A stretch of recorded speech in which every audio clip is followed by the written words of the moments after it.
Starfield is going to have years of post-launch content and DLC, and Bethesda recently announced what the very first DLC will be called, and they also revealed what kind of DLC it will be. We'll take a listen to what Todd Howard had to say about their post-launch plans for Starfield, and I talk about the very first location that you will definitely want to visit and why this location could become one of the most modded cities in the entire game. And I'll also talk about why some players may never even complete the main story quest and how long this game truly will be, as well as what you can expect from the side quests. So, fellow astronauts, let's jump into the video and get started. So first of all, we now know what the very first expansion DLC will be called for Starfield. When fans pre-ordered the Constellation Edition, it stated that their pre-order would include access to an upcoming expansion called Shattered Space, and Shattered Space is described as the first story expansion for the game. Now, this could mean that Shattered Space either continues some loose ends from the main story, or perhaps it will be a standalone story expansion with a whole new story featuring brand new locations. In an interview with IGN, Todd Howard said, "We're going to be doing a lot of add-on content for Starfield. We love doing it, our fans love it. We're going to do a story expansion pack. Our plan is to do things of varying sizes, and we've done a lot of that in our previous games. So it's something that we really like doing and our fans like." So despite the size of the game, there's still things we want to add as far as features in the future, stories, and things like that, end quote. So as you can see, this is all great news, and we can definitely expect a lot more DLC support from the Starfield team for years ahead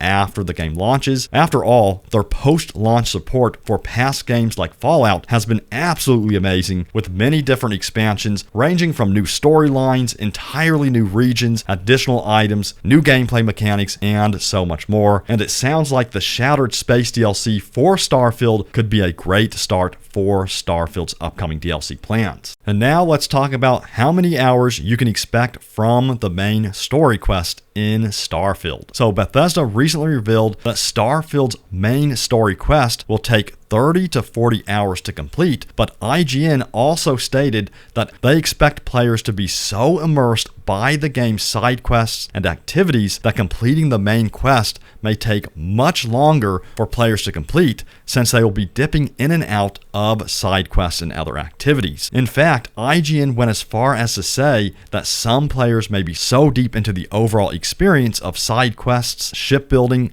exploration, docking, and raiding other ships, and base building and so much more, that these players may never even complete the main quest. Ryan McCaffrey from IGN also revealed that he was able to randomly board a freighter in space, and this ship had a malfunctioning gravity drive once he boarded it. So as the gravity drive continued to malfunction as he was on the ship, it would cause him to float in zero gravity as he battled the enemies. We saw a glimpse of this in the gameplay footage, and yes, blasts from certain weapons will cause you to float backwards while in zero gravity, making for some fun and challenging battles. And now I gotta talk about the location in Starfield that you will definitely want to visit first, and it will probably become one of the most talked about locations once the game launches in September. I've learned a lot of new stuff about this location recently, and that location is New Atlantis. In fact, you will most likely end up here first anyway, thanks to the main quest, but you'll definitely want to return again and again. Todd Howard said that New Atlantis is easily the biggest city in the game and the biggest city Bethesda has ever built. Also, just imagine what modders will do with New Atlantis. As I mentioned in a previous video, Bethesda will be fully supporting the mod community with Starfield, so I wouldn't be surprised to see modders turn New Atlantis into cities like Coruscant from Star Wars, Night City from Cyberpunk, or even something from Blade Runner. There's so many possibilities here. And IGN says that New Atlantis was the highlight for them after they experienced it in their 1 hour playthrough. They said that there are tons of NPCs and that you can talk to all of them, and they also said there are multiple districts and you'll be able to use the subway system to get around the city and travel between the large districts. And what's interesting is that the Constellation faction is actually headquartered here in New Atlantis, with the entrance to their headquarters already being shown in the gameplay we've seen so far. And the Constellation faction will be the first faction you join in the game, and they will be part of the main story quest. So yeah, as I briefly mentioned before, I'm definitely expecting New Atlantis to be a city that you'll visit often and probably one of the first cities you'll be at. And New Atlantis is actually the capital city of another faction in the game, the United Colonies, who are considered the most established military and political faction in the game. Bethesda also describes the city as being a true melting pot, and its residents come from every race, creed, and ethnicity. They also go on to say that in a lot of ways, New Atlantis is a true reflection of the future of our world, and that the people who live there consider themselves the true children of Earth. Very interesting indeed. And if you're wondering where New Atlantis is actually located, well, you can find it in the Alpha Centauri system on planet Jemison. So get your grav drive ready, because Alpha Centauri promises to have a lot of cool surprises. And I'm expecting it to be one of the most modded cities in the entire game.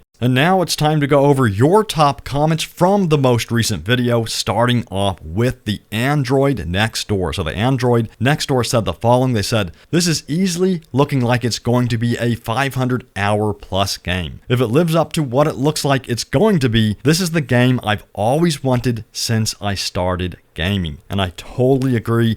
To me, this game represents the culmination of gaming, all of the technology we've been waiting for. You know, I think a lot of us have been waiting for the gaming technology to finally catch up so we can get a game like this. So when this releases in September, I do think that this game could be the game of the decade, and that it will be talked about for years and years to come. Of course, it all comes down to the launch of the game. Hopefully it's not too buggy. Bethesda has already confirmed that they are working hard to make sure it's not buggy, and that this is the least buggy game ever when it comes to the launch date. And the next comment comes from Nazar Shawa. Hopefully I said that right, but they said 1,000 planets plus mod support plus support from Bethesda equals custom stories that take place in chosen certain patches of the planets. And yes, I do believe that custom stories are going to be one of the biggest mods for this game. Just imagine all of the different stories people are going to create. And of course, we'll probably see stories inspired by other franchises as well, like Star Wars. I've heard people also want to see stuff from Starship Troopers,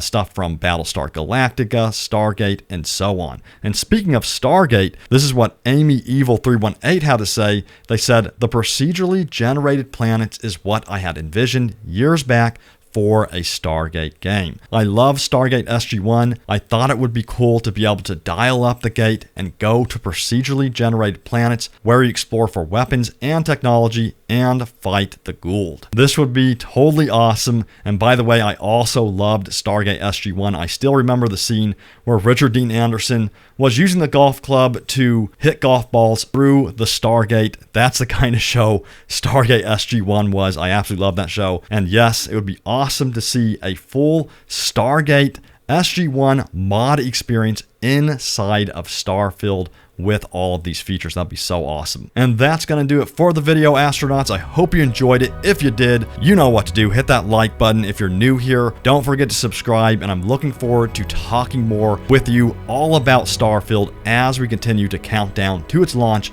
in September. Take it easy, fellow astronauts, and I'll see you all next time.